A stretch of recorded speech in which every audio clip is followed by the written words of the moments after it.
नमस्कार, जी न्यूज देख रहे हैं आप। मैं हूं आपके साथ अदिति अवस्थी। शाम के 6 बज गए हैं और शुरुआत करते हैं खबरों के सिलसिले की। पाकिस्तान हर एक मोर्चे पर भारत से मुंह की खा रहा है, लेकिन अपनी नापाक फितरत से बाज नहीं आ रहा। भारत की जवाबी कार्रवाई में रोजाना उसकी चौकियां बर्बाद हो रही हैं, रेंजर्स मारे जा रहे हैं। बावजूद इसके घुसपैठ की कोशिशें बदस्तूर जारी हैं। करीब 15 दिन बाद हीरानगर से लगे पाकिस्तानी सीमा से घुसपैठ की कोशिश की गई, लेकिन बीएसएफ की ओर से चली गोलियों ने आतंकी घुसपैठियों को सिर पर पैर रखकर उल्टे पांव भागने को मजबूर कर दिया। रिपोर्ट देखिए।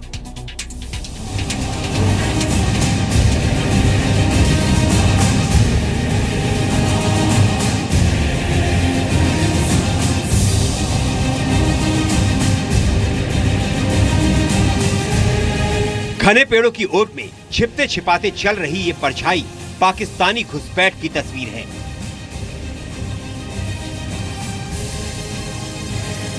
रात के घने अंधेरे में ये काली परछाई देखकर किसी जानवर के चलने का एहसास होता है, लेकिन ये पाकिस्तानी घुसपैठिए हैं। देखिए कैसे यहाँ से ये काली परछाई चली।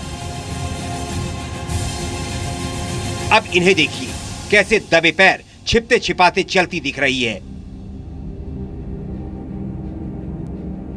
जम्मू में अंतर्राष्ट्रीय सीमा पर कठुआ जिले के हीरानगर में यह घुसपैठ की कोशिश की जा रही है। तस्वीरें थर्मल इमेज डिवाइस से ली गई हैं। थर्मल इमेज डिवाइस बॉडी के टेम्परेचर के आधार पर अपने ऑब्जेक्ट्स को कैद करता है, लेकिन ये काली परछाई की तरह दिखती है। पाकिस्तान की तरफ से 3 आतंकवादियों को नोटिस किया गया और देखा गया कि वो छुपते छुपाते उन्होंने एक इन्फिल्ट्रेशन अटेम्प्ट की कोशिश की, जिसको अलर्ट बीएसएफ ट्रूप्स ने तुरंत नाकाम कर दिया। इस वीडियो को देखकर ये पता चलता है कि सीमा पार से किस तरह घुसपैठ की कोशिश होती है और कैसे बीएसएफ उसे रोकती है। तारीख 29 अक्टूबर, वक्त सुबह 5:45, जगह हीरानगर, कठुआ। घुसपैठ की पहली तस्वीर 29 अक्टूबर सुबह 5:45 की है।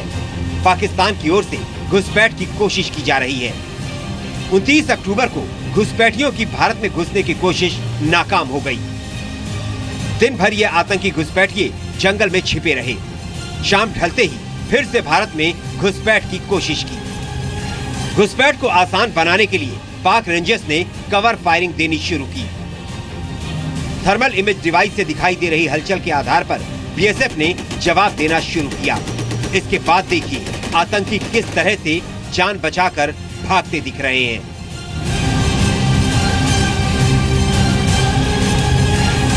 बीएसएफ की गोलियों से जान बचाकर रेंग रेंग कर चल रहे आतंकियों को भागते हुए देखा जा सकता है।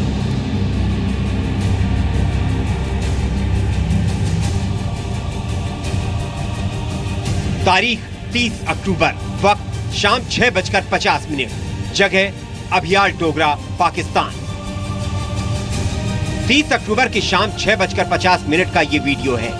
आतंकी जिस ओर भाग रहे हैं वो पाकिस्तान का एक गांव अभियाल डोगरा है। कैमरे में रिकॉर्ड थर्मल इमेज में पाक रेंजर्स को बीएसएफ भी माकूल जवाब देती दिख रही है। घुसपैठ नाकाम होने का फ्रस्ट्रेशन पाकिस्तानी रेंजर्स भारत के गांवों पर निकालते हैं। निर्दोष गांव वालों पर फायरिंग करते हैं।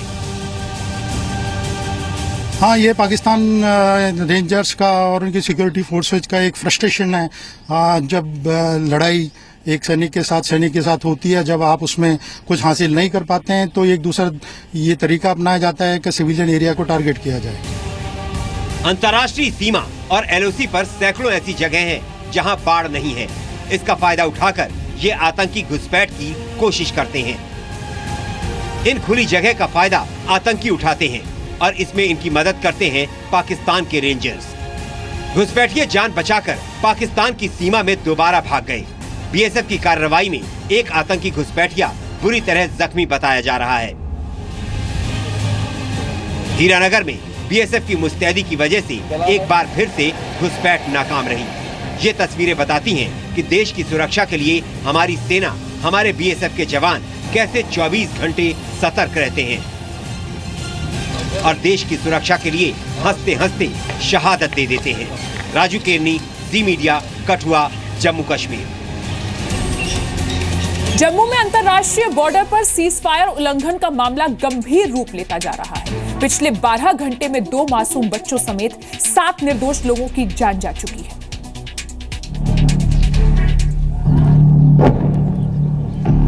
एक और आतंकियों की घुसपैठ, दूसरी ओर निर्दोष गांव वालों पर फायरिंग।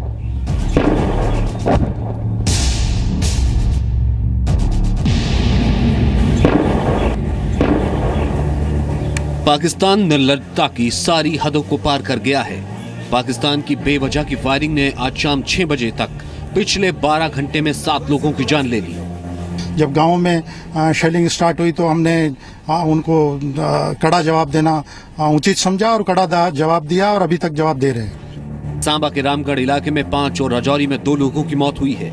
इनमें से 2 बच्चे और 4 महिलाएं शामिल हैं। सांबा के रामगढ़ में सबसे ज्यादा नुकसान हुआ है। फायरिंग में मारे गए दोनों बच्चे भी रामगढ़ के ही रहने वाले थे।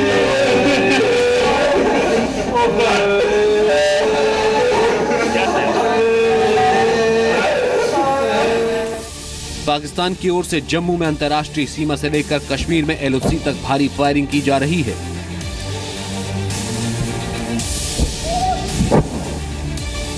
आरसपुरा, अरनिया, सांबा, राजौरी, मेंढर, बालाकोट सीमा से सटे इन इलाकों में गांवों को बहुत नुकसान पहुंचा है।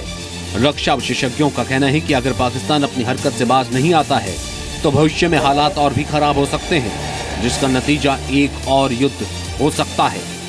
हालात चल रहे हैं, ये एक बहुत बड़े खतरे की तरफ जा रहे हैं। हो सकता है कि ये उसकी पहली स्टेज हो, जो बाद में जो 65 में हुई है, 71 में हुई है, ये सारी इसी स्टेज से आगे ग्रेजुएट हुई है। सांबा, आरसपुरा, नौशेरा, राजौरी के अस्पतालों में घायलों की संख्या बढ़ती जा रही है। सरकार का कहना है कि घायलों के उचित इलाज का प्रबंध किया गया है। साथ ही पाकिस्तान को उसके किए की तुरंत ही सजा भी हमारे जवान दे रहे हैं। वहाँ पर जो घायल हैं उनको दूसरे सुरक्षित स्थानों पर इलाज के लिए ले जाने का भी प्रबंध किया जा रहा है। वहाँ पर चिकित्सा का भी व्यवस्था रीइंफोर्स कर दी गई है प्रशासन की ओर से। लेकिन सबसे बड़ी उत्साहजनक बात यह है कि वहाँ पर रहने वाले लोगों का स्वयं अपना मनोबल बहुत ऊंचा है। वो कहते हैं साहब आप हमारी चिंता ना करिए, एक बार इनको आप सबक सिखा दीजिए। राजौरी में आज सुबह 5 बजे से ही फायरिंग जारी है। फायरिंग की चपेट में आने से भवानी सेक्टर में 3 लड़के घायल हैं। गांव वालों का कहना है कि पाकिस्तान की ओर अब बड़े बड़े गोले फेंके जा रहे हैं। हैवी शेलिंग हो रही है अभी भी जो पाकिस्तान की तरफ से। अब वो ज्यादा जो गोलों का रेंज है वो ज्यादा बढ़ा रहे हैं और रिहायशी इलाकों से भी आगे जाके पड़ रहे हैं गोले। पाकिस्तान बीएसएफ की चौकियों पर या सेना के इलाकों में गोलीबारी का अंजाम भुगत चुका है। सूत्रों के मुताबिक भारत की जवाबी कार्रवाई में पाकिस्तान को भारी नुकसान उठाना पड़ रहा है, जिसका बदला पाकिस्तान निर्दोष गांव वालों से ले रहा है। अभी भी फायरिंग चल रही है सर, अभी भी देखो आप भी सुन सकते हैं सर, इसमें लगातार फायरिंग चल रही है सर। कितने लोग इंजर्ड हो गए? सर 4 लोग इंजर्ड हो गए हमारे गांव के, और आगे पता नहीं कितने हो गए हैं। ये तो अभी हम सिर्फ छुपे हुए हैं तो पता नहीं चला कि कितने और हैं सर। इसमें बहुत डरे हुए हालात हैं सर हमारे।